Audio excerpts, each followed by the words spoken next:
Oh shit, we do have a where's private that? chat. Okay, bet. Been there for the last 2 years. Oh, Start we're us off. live, dude. Is the mic hot? It's hot as can be. It's hot like Shoot. Buenos Aires, It's Argentina right hot now. like Buenos Aires. That's correct. Mariuin Buenos now. Aires. Dude, and look at that. Look at those books back there. You been reading any of those books in the back of the I haven't shelf? read any of these books, to be honest. Honestly, I mean, I figured. I don't have any books on my shelf either. These I things gotta actually be am. reflecting. Oh shit. It's reflecting. What's that? What's that thing? What's that thing? It's a rookie. Well, I guess it is a rookie award, but it's a rookie. It is. It actually It is a rookie award. You want to tell the fans about it? Yeah, the fans. We got a whopping 2 people watching right now, but the fans. We got that Collective Genius Rookie of the Year award. You guys probably see. You know, It's we like represented, put the boys on. I think they talked to us too yesterday, but just showing them that CG, the mastermind we're in. We know we were coming back from the bottom, started from the bottom, and made our way back. So, yeah, it was pretty cool. I actually, speaking of reading the books, I know we got on a little bit tangent. I actually am reading a book that's really good right now called "Rigging the Game" by Dan Nichols. Paul Sparks recommended it to me, but it's actually pretty good. It just kind of talks about like I think it's 14 principles to basically prevent all the issues that could come up in business later down the road. The dude's pretty legit from what I've heard. I think he's grew like a company, like Paul told me, like 50 million or something like that. But so far, it's pretty good. I'd recommend anyone reading it. so what's some good stuff, man? Yeah, I mean, shoot, changing it over to you. I would say some of the big takeaways I got right off the bat would be recognizing your own biases. So basically what that means is like if you have a tendency to just think a certain way, then that could allow you to have blind spots to other scenarios. So like when you're having conversations and meetings and planning stuff with other people, to really just accept their point of view, because they might be thinking something that you aren't even able to see because your bias blocks you from even knowing that you can't see it. So I think that's like one of the bigger takeaways I got. Complete side tangent. I just found out Tom Bilyeu was the founder of Quest. Did you know that? Tom Bilyeu. I don't even know what that is. You literally sent me one of his clips the other day. Oh, which one is he? With Promosi. I don't know which guy. Literally the guy who he looks like a runner, like the one with the Impact Theory is his channel. I don't know. Oh, did I send you one like saying he was running far or something? No, you sent me. It was like just a Hermosi clip. I don't know if I see him. Who's it? Tommy Bilyeu? Tom Bilyeu, yeah. I'll send you the podcast. He was on Grant Stepson's show, but he talked about how literally at the very beginning of them building, they had $10,000 to build. Yeah, so they had $10K to build Quest, right? And they literally tried to make their bar, their formula, but none of the machinery was engineered to where it would go through and like actually come out the other end and be a bar. Mm-hmm. So they literally, one of the partners was like an Iowa farm boy, he said, and he literally took apart the piece of the equipment, and he said that if this guy was not able to basically re-engineer this part, then we were screwed because we spent our last dollar to actually buy this machinery. And somehow that dude was able to re-engineer it to process their bar, and then they grew $1 billion company in 5 years. Look at that. Quest up, baby. Quest up. Quest the top. We got our first comment. All right. So today, by the way, our guest, Josh, what's their last name? Hi. Josh High. Yeah, he was unable to make it. His plane delay or I believe something of the sort. So right now we're just doing a Q&A, free questions. We got the first one here for you by Facebook user. Let me figure out who that Facebook user is. User. Pull it up. Let me know who that is. But how do you guys manage work and exercise to your busy schedule? Looking massive and lean. Appreciate it, man. Adam Stelly, man.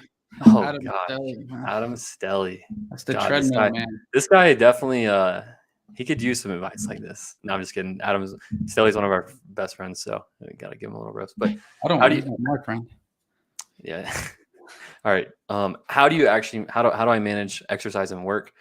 I just put it on the calendar, to be honest. I make time to do it because it's a priority for me. That also means that I don't get to go enjoy some other things that maybe people enjoy. Like, for example, I don't have a girlfriend, so I don't spend any time doing that right now. I literally just go run instead, and then I'll just work until I go to sleep, and then I wake up and just kind of do it again. So I spend 2 hours of my day working out, and then that's my time where I listen to educational content, and then learn and grow during that time. Why can't you have a girlfriend? Why can't you have a girlfriend and exercise with her? I mean, that's true. Most girls don't want to exercise the way I do, though. That's kind of the hard part. It's like most girls don't want to run 6 miles and then go. Sally's girl does, though. That's right. Sally's girl does. Very good at helping them exercise. But anyway, all right. So let's get into some other topics. How do you do it? You're on the exercise grind right now, aren't you?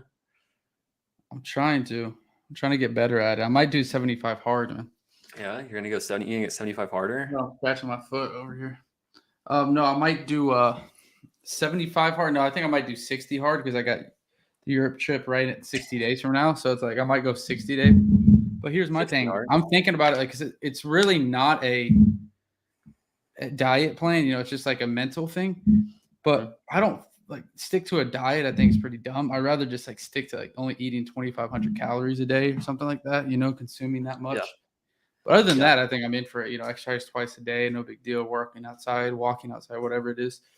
But yeah, I think I might do it. Just nothing, no drinking or anything, and 60 days not a big deal. I'm following Adam Smelly's footsteps a little bit, except. Dude, so you text me, well, like, how do I like the Whoop? So it's actually really good. So it basically like it's got shit reviews there. I looked at it. It was a rated 4 stars out of 5. Which is okay, so. There's like apparently some controversy in like the whole data analytics space for like these things. I talked to a guy who that's his job is he literally analyzes data for this. And we had a 4-hour flight together and we talked the entire time about what was the best data. So if you're going to get one, I'd recommend getting the Aura. That's what he told me is the absolute best for sleep tracking and just like everything. But the Whoop is good. So for example, I got really sick like 2 weeks ago and a few days before my vitals went like everything basically led to like I was really not recovering at all and I was really like not feeling good. And then like a few days later I got sick. So it was kind of interesting that it could show me that. Another thing that is really good is heart rate tracking. He said the Whoop is one of the best for tracking heart rate. So that in heart rate and caloric burn are very similar. So if you want to know how many calories you're burning, Whoop's really good for that. It also really like it analyzes sleep pretty good. I don't think it's like perfect. Like the Aura is way better at sleep, but for like knowing how many calories you burn on a day and how many calories, like basically drawing your baseline for if you need to lose weight or gain weight, the Whoop is really good for that. So that's what I wonder. So I think I might get the Aura, but it's a ring. Yeah. So like, I mean, I'm wearing a ring. You're engaged, man. You don't need a ring yet. That's for the marriage. I'm gonna put it on my pinky toe. Does it track good on pinky toes? I think the best finger he said was the index finger. Oh, there's really like a better finger? Yeah, like I know it sounds funny. Dude, this guy literally, he was like an Army Ranger, had been in he was in the Army Ranger for like 20 years, went to every country. Like this dude was hardcore when he was telling me, but he's like basically like has analyzed like millions and millions of data points from across like regular Joes and massive corporations all the way to like the pro athletes. And I mean, he told us. What's his name? You could have got his information. Yeah, I have his phone number actually. He went and shot a nice deer. His name is what is the name? His name's like Brian, I think, or something. Yeah. So if anyone joining right now, we're taking free Q&A. Well, free Q&A. It's free podcast. Ask me anything. A free Q&A. Yeah. Free game. Free anything. We just our host was unable to make it, or not our host. We're the host, but our guest was not able to make it. We're just talking about what ring, the Aura or the Whoop, the best track your sleep, performance, all that stuff. Yeah. So I was looking at the Whoop, but like I said, I saw like it was like 4 stars out of 600 reviews, which is actually not good. It's not that great. You usually see like 4.5 or above, and so they said. Let me see if I can pull up my data. The sleep tracking is pretty good. So all right, so here's what it showed me on my run. So it basically asked me like how my perceived effort was and like what my performance was. I thought, okay, so I'm gonna rate that, and then it shows me this heart rate chart, which that's like a pretty bad heart rate chart. But I was also like, I think it's a little bit inaccurate because my wrist was like freezing cold. But basically, what it does is it tells you, like, I was doing more of a tempo day to day. So you can see on there, I was getting up to like the 170s, which basically means like I was trying to get up to my lactate threshold and like run harder. But anyways, you can just tell me how it was. And it tells me I burned 659 calories in that run. And then today I burned 2,000 calories so far. And the sleep, it also has sleep tracking too. So it tells me like how much deep sleep I had. Like last night I had 2 hours and 49 minutes of REM sleep. It's kind of interesting. Yeah, I'm just curious. Maybe I'll get the ring and just wear it. Yeah. Do it. Let me know how you like it. I don't know. We'll see. I don't really want to. If they're the same, I would have got the wristband. But anyway, guys, let's go over some any questions we got here about anything real estate related. We'll go in here and Maria, just we click can on start. I guess we can start. We could talk like from the very, very, very high levels of what we are working on for the development. We can go from like, obviously we're not professionals by any stretch, but we're working on trying to do a 12-unit townhome development. So I guess I'll go into it and anyone can ask questions. So basically what we got going on is Gino locked up this deal that was an acre, 0.1, and it's zoned mobile home. It's like a little crappy house. Long story short, we were looking at the deal and it's like, it might be a good development. So what I did, one, we got to close the deal, we have to go through probate, get a new legal description. And yeah, so by no means is this going to happen. Yeah, we don't even know. A real estate business, we're not even close. It's not going to happen. But from the development side, stuff you want, from the development side, I can give you guys some free game. So Gino locked it up. It's zoned mobile home. So we obviously didn't know. We just thought, hey, it could be an opportunity. What I did is I went and I found the future use, which every city has a future use. So like a 2040 plan for what they want the city to look like. And so in this area, it was zoned medium density. So what that means is that we could rezone it to R36 in Sugar Hill, Georgia. And basically that allows us to build 12 units per 1 acre. So we could probably get away with 13 units, but I don't think the lot's going to allow us to get 13. But we should be able to squeeze 12 in there based on like working with engineers and how we can figure out the site plans. Long story short, we're going to have to build the site plans with an engineer. Then we're going to have to get a vertical drawing. So all of the townhomes of what they actually look like. And then we're going to take that, package it up.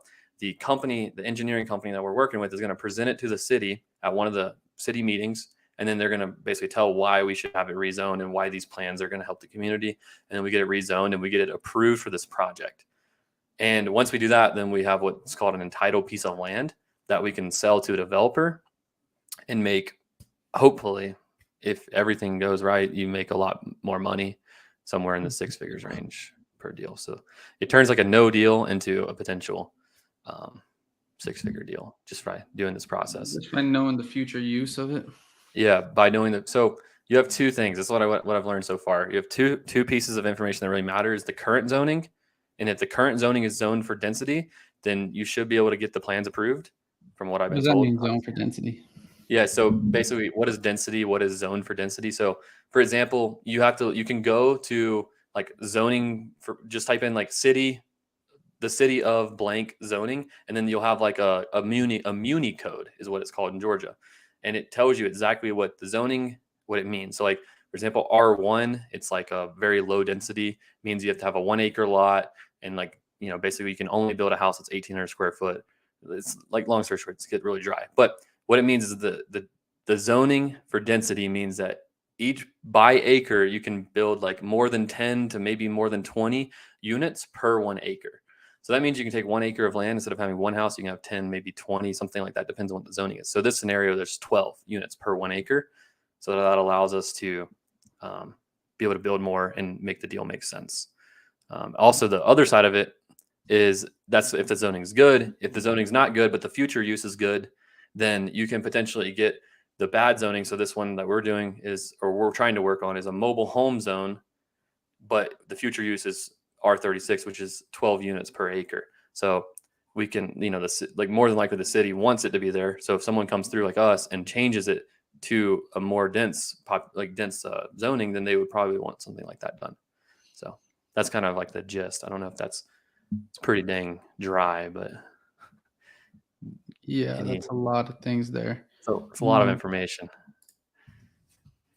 a lot of things. So, I mean, obviously you don't want to get sidetracked in doing this while you're, working on other things, but it's just something that you can add as like an asset manager to look at some of your properties that you have right now, that's in your business. Yeah. Right? So what we're gonna do is we're gonna take a few of the cities that we think that are a lot of developments are happening in, and then we're basically gonna map out what's the good zonings that are zoned for density, and then like where are the good future uses, and then maybe like some areas where the current zoning is less dense than the future use. And then we're going to build a list like that, and we're going to be able to flag those in our CRM to where we can do some quick due diligence and see if it makes sense to do these deals. That's kind of how we're going to put it into our system. It's not going to be like super complex where it's an entire another business. It's just going to be like an automated flagging system kind of. Yeah, exactly. So got to know the zoning. Let me see whose that is. Too bad we don't have maybe Maria, we can have her working on it next time, or we can have her looking at the people. If you're not registered with yeah, you have to be registered, obviously. How do you get registered, your name out there? Adam Gardner. You got to go to StreamYard.com, register, but it's kind of confusing. But anyway, so we got Adam saying, I appreciate Adam. So yeah, you got to know the zoning code. What else you guys got? Again, we're doing a little free Q&A here today. Again, free, like, meaning we handle whatever. So talk about whatever you guys like. So put some questions down below on what you guys are dealing with, some struggles. We got to do a launch control Zoom here soon, Chandler, because I got a lot of people asking me for that. I actually just did a video on launch control that I'm going to be posting on my YouTube in the next couple of days. So I'll make sure to throw that on Instagram and tag everyone. So yeah, I had we could probably get 100 people on a Zoom going over it. So yeah, probably good for that. that'd be good too. Let people know where they can go and how they can do it. So what's some other things you guys have been dealing with? Anyone in here is going to have to share with us some information, some questions that you guys and struggles you guys are dealing with? Anything, Adam? Both Adams? What are you guys dealing with right now? Anything difficult? While you're waiting for that, I think the big thing right now, guys, make sure, however you're doing it, but get these properties on the MLS and make sure that you're getting these properties exposed on the MLS, even if you're wholesaling. That's what we do, just to expose it to the top buyers, that people that pay the most. If you can do that now in this market, you'll be a lot better off than other people still selling to cash buyers, right? And cash buyers meaning off-market buyers, right? Now let's go here. My sales team connectivity has been super low. All my numbers are registered, monitored, and spam. What are you doing to make sure sales team can get in contact with people? So are you sure they're not spam though? So that's a big thing. Is a lot of these providers say that, you pay them, your providers, to alert you if your numbers are spam, and most of the time they're not telling the truth. They're lying. So what we do is we have everyone on our team. Surprisingly, we have a Verizon number, T-Mobile, AT&T, and we just contact each other and see. And actually on our personal phones, hey, call my personal phone and see if any of their numbers get spam. We happen to do that probably once a week. By doing that, that allows you obviously to see really what it is and not just trusting those companies. And if you are experiencing spam, we got ways to get around that and get back on to not being spam. But other things are double dialing these people, especially new leads, contacting new leads within 5 minutes. That's the most important thing, right? How can you get a hold of more people? Contact them quicker and faster as they get into your CRM, as well as knowing times that are hotter than others when contacting people. For example, usually 12 to 1, 12 to 2 is not as connectivity as possible. But when you do 6, 7, 8 p.m. at night, you'll nail everyone. They're off work, they're answering their phones, and they're more in tune and ready to talk. Yeah, Chandler's sending you guys right now. He's showing you guys some where you can use based on the provider, based on the carrier, how you can get your number back on not being spam. So basically what, like, there's two pieces to what Gino's talking about with what you're talking about with registering your numbers. Is one, registering them with the federal DNC, and then two is if they are spam, like Gino says, when we call someone and they have a Verizon phone and it shows up as spam, it may not be spam on T-Mobile or AT&T. So what we do is we take that phone number, then we go to that website I sent over here on the in the chat, and you basically just submit like, hey, this is not a spam number. They called me. I know who they are. This is not spam. And you do that enough times, and eventually it will be taken down and cleaned up. Another thing as well that we do is like on the lead manager side, because they're making a lot of calls and just kind of calling a lot through the list over and over again, is they switch their numbers out halfway through the day. And when they do that, is you only make like 30 to maybe 35 dials on each phone number. And then that way it gets flagged even less often as spam. So you like use 2 numbers per day. So switch them at lunch. So there's a couple things as well. What else we got, guys? What's some other questions? So again, if you're not doing that, like Chandler said, there's other alternatives, not just making your numbers not marked as spam. Ways to be able to reach out to people, dialing them more than once. All those things are very important. Yeah. Yeah, a lot of it's just strategy. Yeah. What are some things that y'all are seeing on the acquisition side, Gino, with the market kind of still dropping? Have you seen anything stable out with the sellers? Are they starting to catch up with, No, I think it's the same. I don't think there's really much different if anyone's saying there is. I mean, the sellers are still wanting, a good amount, but that's fine. We're trying to find obviously the most motivated sellers. That's what we do, right? In our businesses. We try to collect as many motivated people into our opportunities section of our CRM, right? Where our acquisition managers are hitting. Because we know, right now that seller might be asking market value, but they're motivated, right? They have a reason they want to sell. They inherited a property. The tenants destroyed a property. They're moving for another job out of state, whatever it might be. That pain is going to get a hold of them, right? They're going to start feeling it more and more as time goes on, which allows us to get a discounted price, right? So for the example, seller might want 200K market value today, but they have to move out in 45 days to Florida for their new job. Well, right now maybe they want 200, but check in 15 days before they leave, most likely not going to be at 200 still. So it's still just making sure in this market, guys, that we are realizing and figuring out people that truly have pain. And when we do, putting those over to our acquisition managers and into our opportunity section. So even if they are asking market value, keep them in there so we can stay a hold of them and keep writing out their motivation. Yeah. Well, what are some things that y'all are doing to keep these motivated people in the pipeline and in the follow-up? Like, how are you structuring that? And then like when you reply, like how do you kind of choose who to reply when to and talk to again? Yeah, we do in our opportunities. Every lead is categorized into 3 categories on a follow-up status, right? There's hot leads, there's warm leads, and then there's cold leads, right? Now, hot meaning that they want to start the process of selling their home in the next 30 days and they're motivated to sell, right? It's not just, hey, because a bunch of people tell you, yeah, I'll sell my house in 30 days. You give me the right price. No, that's not the people we're talking about. We're talking about the people that, yeah, I'll start the process. Remember, guys, it's starting the process of selling. It's not saying close in 30 days, but starting the process of selling their home in the next 30 days, which means we could close in 90, right? But starting the process in the next 30, as well as has some motivation, true motivation that they want to sell, right? True reason that they need to sell, meaning they inherited it. Again, these are just examples, but tenant destroyed the property. They're moving out of state. They're in financial problems, right? With the economy, whatever it might be.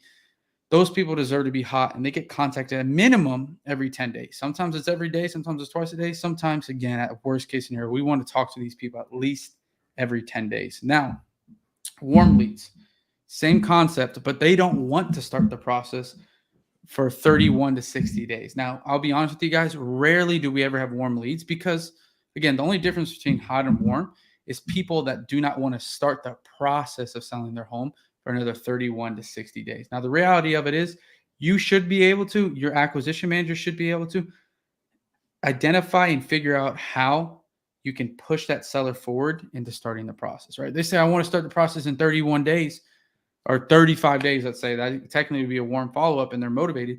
If I'm the acquisition manager, I'm going to say, okay, well, tell me a little bit more why you don't want to start until then. Well, I don't want people coming in my house. I got family staying with me for the next month. Well, just to let you know, we can get an agreement in place today and not access the property for another 35 days. And so you should be able to get over the objection. Rarely should have people in warm. Again, people that say they want to start the process in 31 to 60 days. Now, cold is really everyone else, right? People that want to start the process in 60 plus days of selling. as well as people that mostly are people in here are people that really weren't motivated. Right? They might have fooled the LM to push them into an appointment that they really weren't motivated, or their asking price is just way, way, way too high. Now, we don't disqualify based on asking price. We disqualify based on motivation. So majority of these people in our cold follow-ups are people that pretended they had motivation, or LM didn't do a good enough job, lead manager, on identifying if that person had motivation. And so they pushed them in and they turned into a cold lead. We contact those people every 30 days or less, right? These are opportunities. These aren't leads. These are people that got set to an appointment, but the leads are this pretty similar way how they follow up with people. So yeah, that was a lot, but go ahead, Chandler. I mean, well said, well said.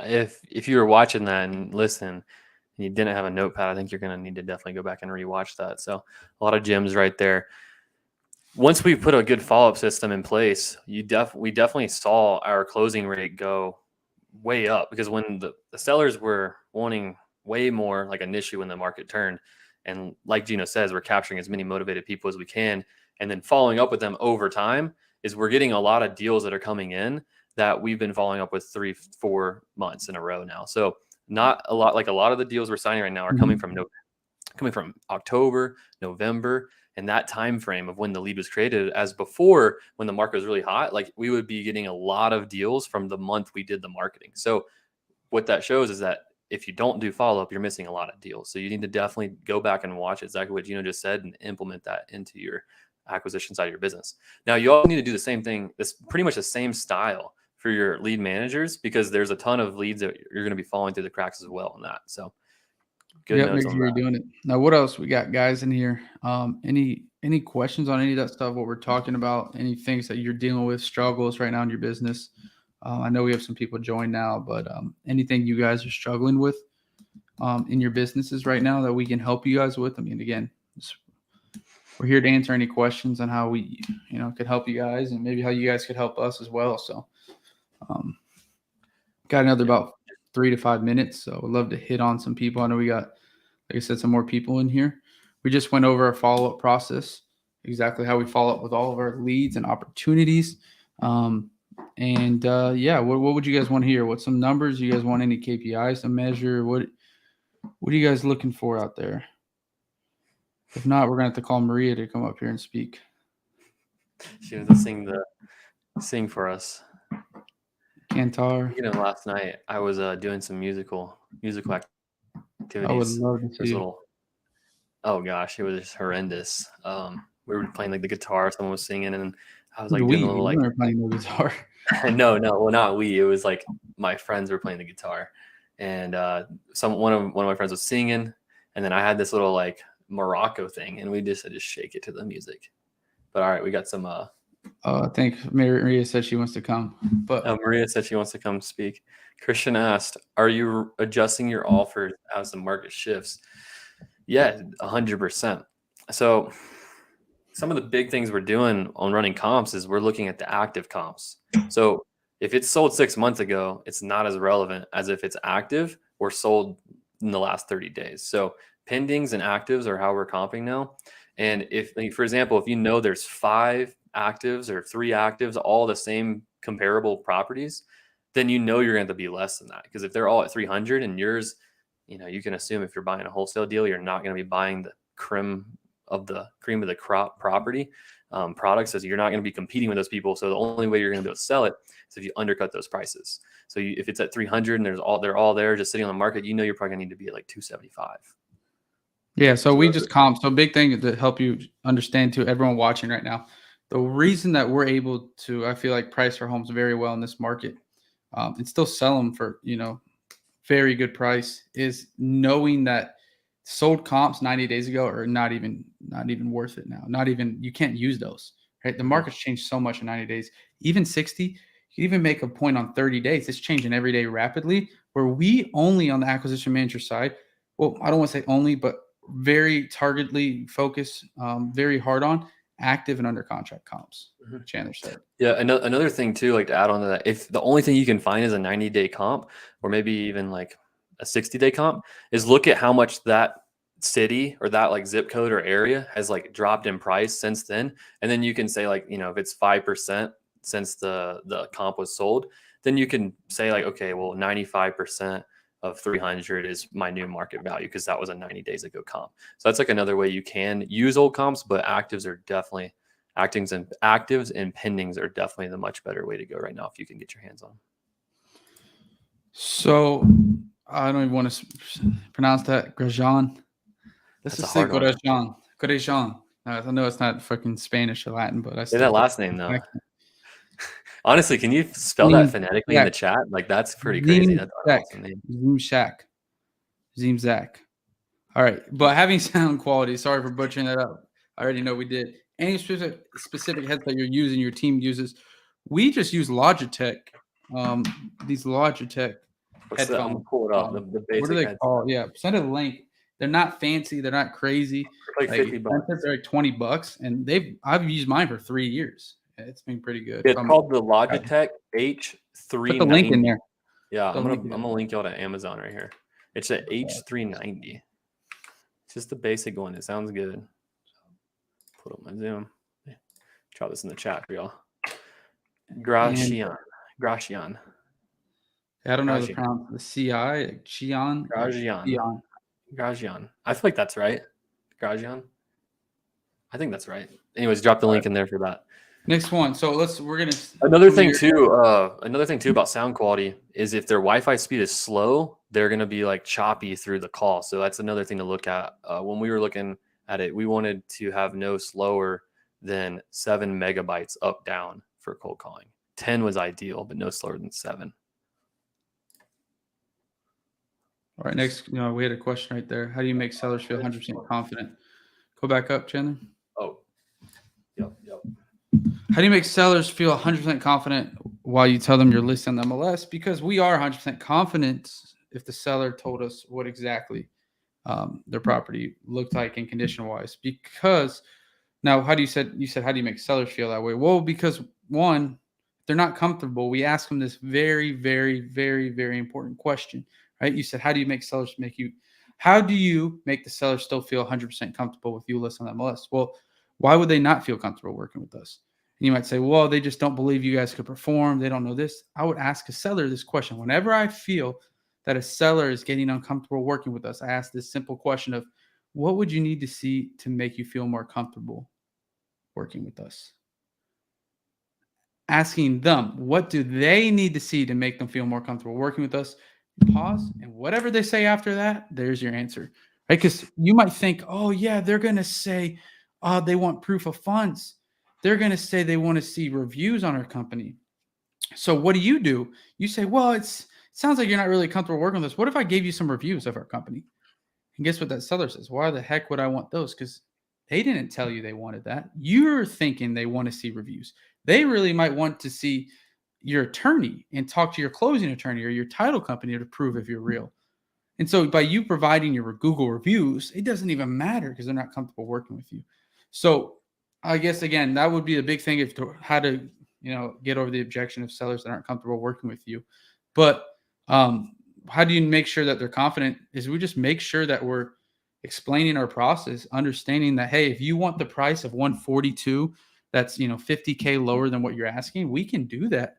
And we don't have to go on the multiple listing service. We don't have to sell in the retail market. But if you want the price, if you want us to come up 20 grand to 175, 170, we can only do that if you give us access to the property and accessibility to expose it on the retail market. You're just positioning your offers, right? And so that's a big thing. So I think this might be a big objection that comes up. What are you going to say to someone who's like, okay, so you're not buying the house. Like, how do I know that you're going to be able to actually get this done? Yeah. So it depends on the process, right? We do tell them we're going to buy the house a lot of the times because we are going to buy the house. We're going to double close and close on the house. And we're confident in our numbers that we're going to commit to buying the house, right? So if he says, well, what do you mean you got your other retail investors? Well, hey, those are some of our retail investors. They are partners with us, but we are going to be the ones buying your home. Now, what we do after with them, it's not going to affect your purchase price with us. You're going to get the price you want on the timeline you want. Again, what we do after with those people, those retail investors, it's not going to affect anything on your side.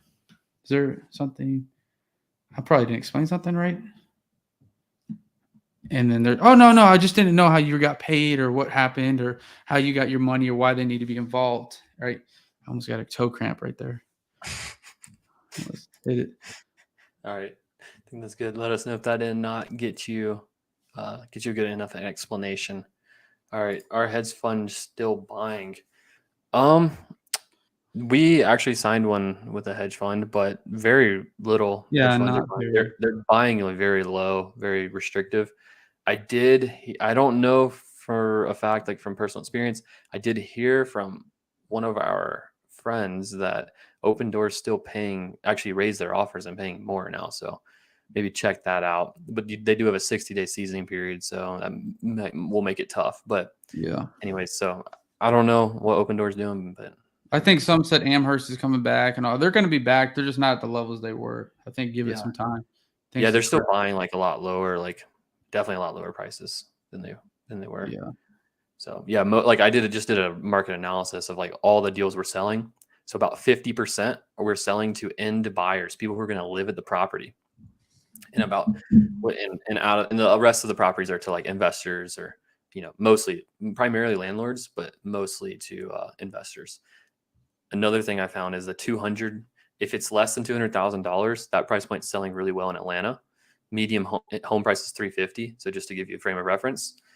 One other thing is about 60% of our deals we're selling. So again, I said 50% we're selling to end buyers. About 60 to 70% we're selling to cash buyers still. So a lot of these people who are end buyers are still paying it cash, but then the rest of them, about 30 to 40%, are selling with financing. So FHA, conventional, VA, whatever it be. So just a couple things. And all of that comes from the power of being on the MLS. Click at the same time. I know we double clicked that boy. How many calls are your VAs making every day / bringing in leads every day? So that's a very, very, very, very broad question. So you got virtual assistants. Our lead managers, we only have one virtual assistant that works on the lead manager. Yeah, we haven't even started yet. Oh, that's right. But we did bring them in. Yeah. So, I mean, again, if you're asking for LMs, we recommend or we suggest that they bring in at least 85 calls. They at least set up 2 appointments. That's a new thing. We just started 2 appointments. And they have a certain amount of talk time. You're an AM, it's 75 calls a day. Or if you complete 3 appointments, you don't have to make really any calls. If you complete 2 appointments, you got to make 50 calls. You complete 1 appointment, which means you give an offer to a seller is equals completing an appointment. If you do 1 of those a day, you got to complete 50 calls. But if you complete, again, all 3 appointments, you get 3 appointments completed in 1 day, you actually don't have to make any calls. I won't hold them to that, right? Calls is not a good indicator to measure for your employees. It's forceful. It's, very, not focused on the goal. The goal of whatever role is for LM is appointments. The goal for AM is contracts. So if my guy gets a contract in the first day or first call, I'm not going to make him make another 80 calls. He did his goal for the day. Now, that's also going to allow the guys to be competitive and say, hey, look, I want to make as many calls, but at the same time, I want to be strategic with my calls. Right? And that's what I want as a business owner. I want the 80-20 principle, right? I know that 80% of their revenue comes from 20% of their calls, right? More than likely, it's a rough number, right? That's just a theory. And so why would I want them focusing more, maybe making less calls, but focusing more on the people that are more likely to sell at a discount, deeper price, and that's going to create more contracts. So again, my goal is you got to be mindful of what you're incentivizing these people, and these people meaning your employees, people, lead managers, AMs, and why you're incentivizing or what you want them to accomplish, and then set up boundaries and goals for them based on that. Now, if they don't get a contract, then they have to complete a certain amount of appointments as an AM. If they don't complete a certain amount of appointments, they have to have a certain amount of talk time. And then last resort, if they don't do any of those things above, then they have to have those calls, right? But the emphasis is on the other things, right? The contracts, the appointments complete. Yeah, the big thing is like just making sure they're working towards the goal. Like in order to actually achieve anything, you have to be always doing something towards the goal. So if someone can do the goal in 20 calls, then if they can do it every time, either you need to raise the goal or you can't be mad at them. So that's what I would say too. And another thing is like with what Gino's saying is the reason why we work from, like, for example, for Dispo, it's they need to get 1 contract signed or get 3 offers. For each offer they don't get, they need to do 25 calls. So if they get 2 offers, they need 25 calls. They do 1 offer, they need 50 calls, 0, 75.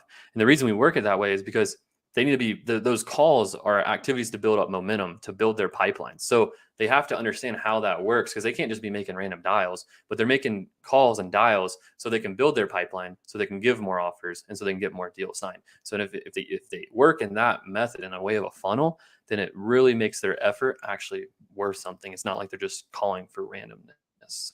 That's one recommendation. If you are talking about cold calling, we stopped cold calling, but a good cold caller should be getting a lead every 2 hours they work. 1 lead every 2 hours they work. Yep. All right, guys. So wrapping it up, Chandler here. What's one thing you want to leave the listeners with? Man, dude, actually, this is a pretty good one. So I think everyone right now is probably pretty stressed, and I can include myself in that. I went to the doctor, and my blood pressure was really high. So if you're dealing with a lot of stress right now, here's what I did, just from a very simple standpoint. One, I realized stress was just made up from uncertainty, and uncertainty is usually a lack of clarity in your actual goal. So that's one thing. What I realized actually drives stress is not having clarity on your goal and how you're going to get there. So that's what drives it. Number 2 is the way I figured this out is I went and I wrote down everything I was doing. So this is my normal path. I'm stressed. I write out all I'm doing. I delegate. What I realized is I wrote it all out, and I'm like, I'm not doing a ton of stuff. Like, I'm doing a lot, but I'm doing the right amount of stuff. It's not like I'm doing way too many things. So I realized there's another piece of the puzzle called attention. And what was happening is that you have this attention pie, right? So you have 100% of your attention. And I had like my attention going here and then going there. And like, what I realized is a big portion of my attention was being spent on the fact that I just felt stressed, right? And that I felt like I had anxiety and the stress, and that then it would compound, and like I'm not doing everything I need to get done, and I'm like, then I have all this stuff piling up. So it kept compounding on itself over and over again, and it was just like a snowball, right? So then you start thinking about it even more. So what I realized is I needed to align my goals much more clearly, and then hold disciplined actions to get to my goals. I heard a great quote just to round this out, so I would recommend doing that exercise. But I heard a really amazing quote was, if you don't know what to do in the next 15 seconds, your goals aren't clear enough. So if you don't know what you should be doing with the next 15 seconds of your free time, then you don't have clear enough goals, and you need to go and clearly define those, so you know what you're working towards and what you're going to do to work towards getting what you want. So that's what I would like to leave them with. I think that was pretty timely for me. That was a good one. That's a good thing to leave with. So guys, if you enjoyed this, please leave a comment down below. It's Facebook. Leave some questions down if you rewatch this. YouTube, put them in there. I'll respond to them. And thanks for watching. We'll see you guys next week. Adios.